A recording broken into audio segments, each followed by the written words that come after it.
Hey guys, so new video for you today. This is a Mercedes A220. I wasn't going to do a review on it because it's a 2019 and also because it's a base model. And so because this is a base, I wanted to show you guys what you get with just a base Mercedes. First of all, I've had the car for over a week, so I've learned a lot about it, things that I don't think a lot of other people reviewing the car have picked up on. And also, and predominantly, because this is an important vehicle for Mercedes, it's an important vehicle for that entry-level luxury shopper. And if that's you, this is definitely a vehicle worth considering. Now, this is the lowest class Mercedes, the A220. It starts at $33,000. The next one up is the C class, which starts around $45,000, about $10,000 or $12,000 more. So main thing with this vehicle is that it's really geared toward a younger buyer. It has a definitely more sporty feel to it and look to it than the next step up, which of course is that C class. So we're going to talk about the good and the bad with this vehicle, but we're going to start with the bad because the good really outweighs the bad. It's a great vehicle. But let's start with the bad. This vehicle is $33,000. I feel like Mercedes has put their money into the technology and safety, which is fantastic. I think that's a smart place to put your money. I think that some of the budget could have gone to where the vehicle is lacking, and in its materials. There's some things that are really great, like this metal trim here. This is metal. It looks fantastic. It feels fantastic. But if you've ever watched Throttle House on their YouTube, they're always talking about Mercedes squeaky plastics. And I can tell you that definitely happens here too. And then this gloss black, which I don't really care about gloss black because I know everybody's like, oh, we don't like gloss black. But this is a lot of gloss black, and it actually does show fingerprints a lot. And it just doesn't feel that great. The biggest thing that doesn't feel that great to me is the steering wheel. I just got out of a Jetta, and the steering wheel felt better than this. While it might be leather, it doesn't. It feels synthetic, and the threading underneath the steering wheel is very coarse, and it's not smooth at all in your hand. It just does not feel that great. So that's the biggest letdown. I think that's where Mercedes, was able to, oh my God. I think that's where they were able to save a lot of money in the production of the vehicle. I mean, this armrest is nice and leather. Now the seats are not real leather. They're the MB Tex, which is like their fake leather, but you can upgrade to a higher leather, but this is actually fine. It's easy to clean. It doesn't stain that much. It's totally fine. But then you've got, some of your B touch points. You've got scratchy plastics here and scratchy plastics down here. And even on the door, you've got scratchy plastics down here as well. So, and the pull handles for the windows, they are plastic, which is fine that they're plastic, but they are very cheap feeling plastic. The controllers for both the windshield wipers and the gear selection, it's fine that it's plastic, but it's such a cheap feeling plastic, and I think they could have done a lot better. The second thing that I don't like, that I instantly noticed when I got into the vehicle, and that is this screen. Yes, it is so small. In fact, I'm going to put my old iPhone. So I just put my iPhone 11 Pro Max into the gauge cluster. And as you can see, the screen's about the same size as the phone. So if you do nothing else, please upgrade to the 10-inch screen. This 7-inch is too small, and you're not going to be happy with it in the long run. You might be happy with it. Oh, it does so many cool things that it does. The resolution's amazing. The configuration's amazing, but the screen is just too small. All right, so let's move on to the next thing, and that is this trackpad. So historically, Mercedes-Benz has had a swivel wheel located right underneath this palm rest. but lately they have ditched that and just put the trackpad that you control with your finger. And I thought, hey, that's going to be amazing because I'll just use my finger as a cursor. And I'm pretty sure that Mercedes will do a better job than Lexus when they on their trackpad. That's what I thought. I was wrong because I thought there was going to be maybe a little cursor so you can move your finger around freely. But no, what you're actually doing is that you're picking up your finger and moving it and sliding it based on what you want. And it seems simple, except for when you're doing it while you're driving. It's actually pretty dangerous. You know, looking for where the cursor is or the highlighted area so you know which direction to change on the screen while you're driving is very hard. And I thought I was going to love the trackpad, but I don't. And that is a good place for me to segue into what I love about the car. So prior to getting the vehicle, I knew a lot about the infotainment. I knew that there was a trackpad to control it. I knew it was touchscreen and that there were additional controls on the steering wheel. So the trackpad, ended up not liking that. The screen is touchscreen and it's great. It works fine. However, because it is part of the dashboard and it is further recessed back like the speedometer and gauges, it is a much further reach than traditional vehicles. So, you know, this is me in my driving position, comfortable, and my hand is not touching the screen. You know, I have to move forward a little bit, and I'm a tall guy, 6'1". So, you know, someone who's like 5'7" and shorter and, you know, or just someone with small arms, that's a long reach. Which brings me to the next part of controlling this infotainment. And that is these controllers on the steering wheel. Now, I knew about these and I saw them before using them. I kind of already jumped to conclusions like, that's going to be weird. How am I going to adjust the steering and control the whole car with these little sensors that read your finger? And in fact, it is the best way to control this vehicle. They work so well. Now, the one on the left side controls your screen and the infotainment. It scrolls through and things like that. And the one on the right controls your infotainment screen here. And the sensor is very responsive. It doesn't mess up if you're trying to scroll up or you're trying to slow side to side.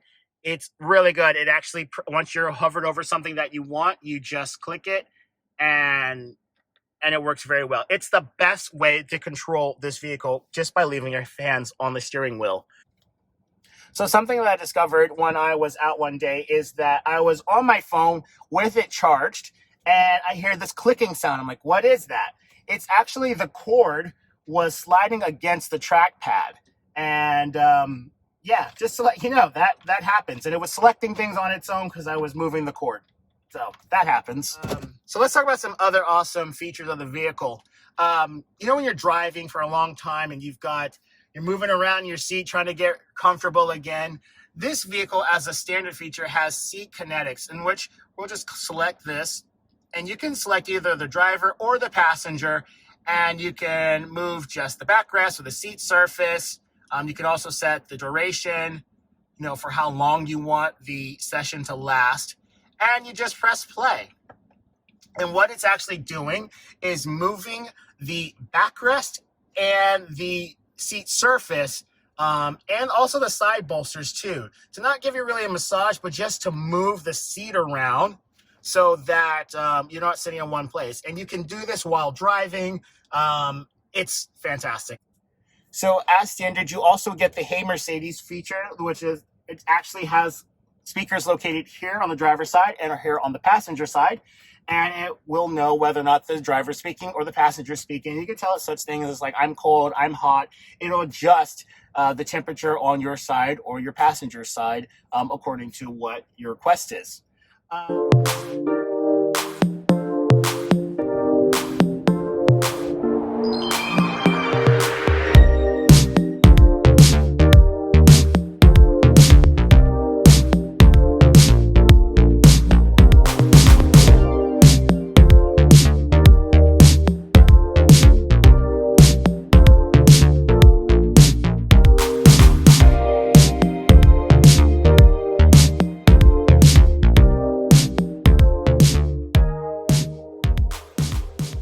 So this vehicle as a 2019 has very little difference between the 2020. One thing that I noticed immediately that was missing are the blind spot monitors. That was an option in 2019, and in 2020 it's now standard.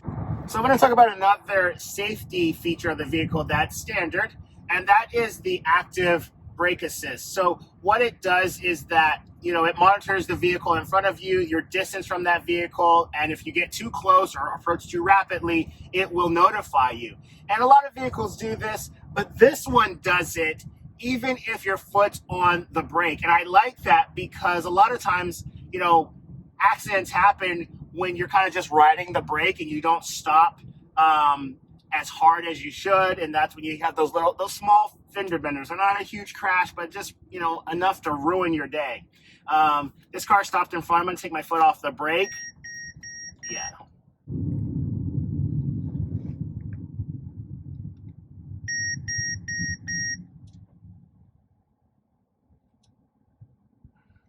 By the way, the cruise control, I said it one day, it can go all the way up to 130 miles an hour.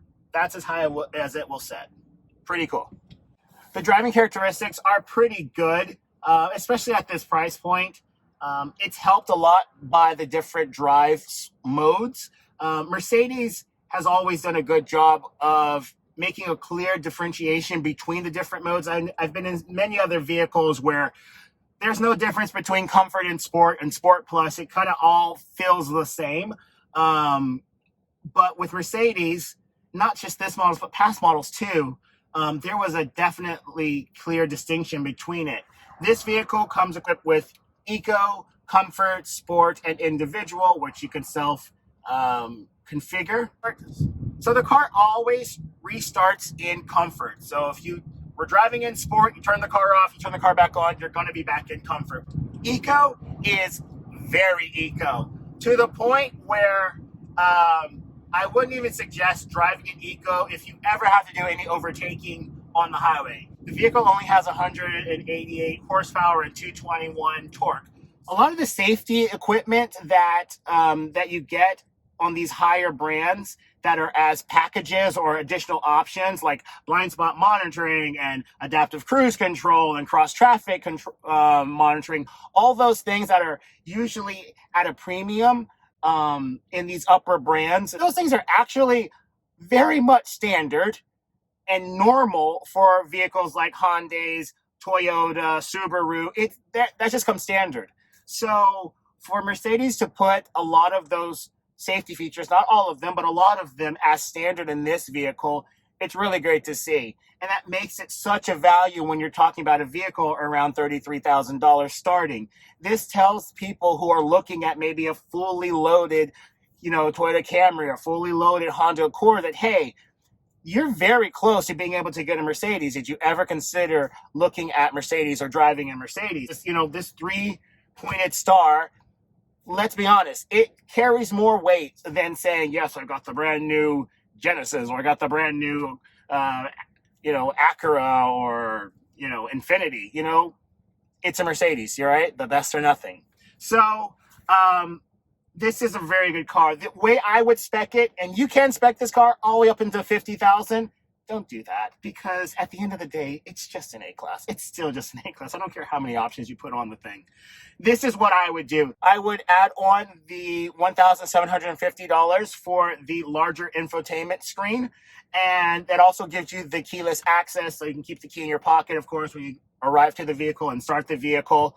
And then that gets you, around the 36, something around there. And then if you want to do one more option, maybe spend the $850 to get the Burmeister sound system. The standard system in the car is not that great, I'm going to tell you. I've been playing with the treble and the bass, and it's just not there. It's just not there. And there isn't a next option before going full out to the Burmeister system that Mercedes-Benz offers. But if you wanted to spend on one thing, I think that would be a good thing to put your money into. If you want a little bit more of the safety aspect of it, there's another package or driver safety package. I forget the correct name of it, but that will get you the adaptive cruise control. At the end of the day, for an entry level vehicle, for someone who's just getting into a luxury brand, you know, all they really care about is this on the steering wheel right here. And that makes this all the more worth it. This is a great vehicle. So thanks guys for watching. I'll see you in the next one. Bye.